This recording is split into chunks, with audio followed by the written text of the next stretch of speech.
This will have no problems, but I'm just trying to help you remember how to do each thing that we talked about. There were basically four types of problems that we talked about. The first type that we talked about was an elastic collision.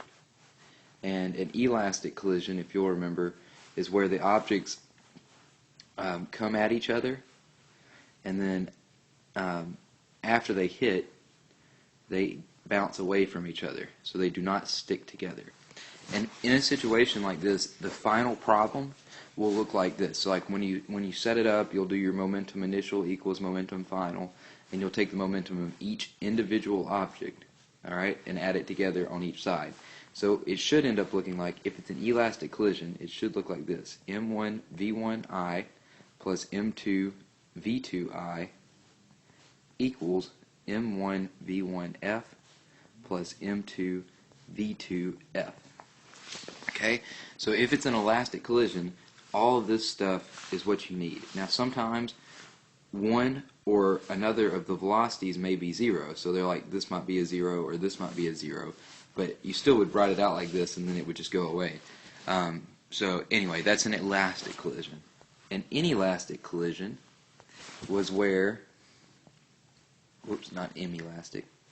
An inelastic collision was where they stuck together. So it looks like this. You had your two objects, and they are, like, we have one moving at some velocity and another just sitting still, or it's moving this way maybe.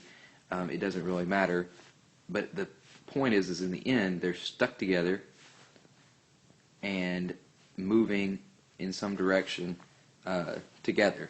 So in this situation, what you do is you do m1 v1i plus m2 v2i equals mass 1 plus mass 2 times a final velocity. And keep in mind, you can use this to solve for either the masses or the velocities. Like, both of those are open options. But this is the general way, if it's an inelastic collision, that you would set it up. And so that covers that. Let's move on to the explosion example. So we talked about this was like a third type of collision.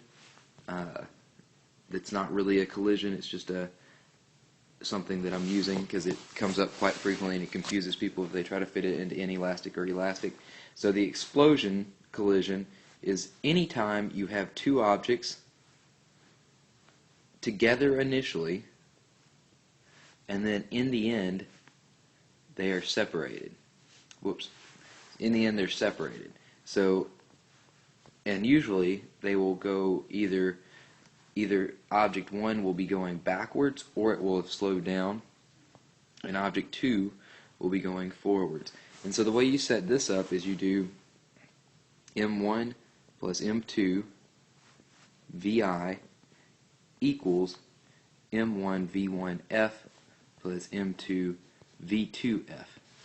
Now be careful on this one, because oftentimes if it's not moving, they will make you assume that on your own. Like, it won't tell you it's not moving. So for instance, on the cannon problem, if it says a cannon fires a shell, there is the implication that prior to it firing, it is going at 0 meters per second. Also be careful, because there's one problem that we did, if you will remember, on one of the homeworks. There was a skater, right? And she had a snowball in her hand, and she was moving at 2.5 meters per second, and then afterwards she threw the snowball, and it wanted to know her velocity finally. It was unknown. So like, they were together initially moving at a certain speed, and the snowball ended up, I think, going 32 meters per second. But in this case, you see, like in the cannon problem, this velocity is 0. But on the case where we had the girl throwing the snowball, she was skating along at 2.5 meters per second initially and then threw the snowball. So the initial velocity is not 0 in that case. But they would basically be solved the same way. It's just that if it doesn't say it's moving, you can assume that initially it has a velocity of 0 and just plug it in like that. The fourth and final type of problem that we talked about was the impulse or change in momentum formulas. All right. So there was this big long formula that I gave you that you can use, and an impulse is equal to the force times time, or it can be equal to the change in momentum of an object. Or if we wanted to rewrite change in momentum, it would be mass times final velocity. Mass times final velocity minus initial velocity. Okay, so this is the big long formula.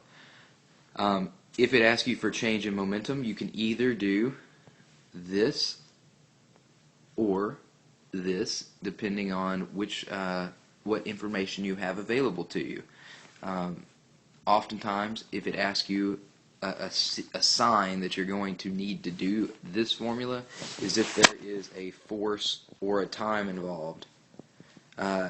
You're probably going to have to get to work with this formula.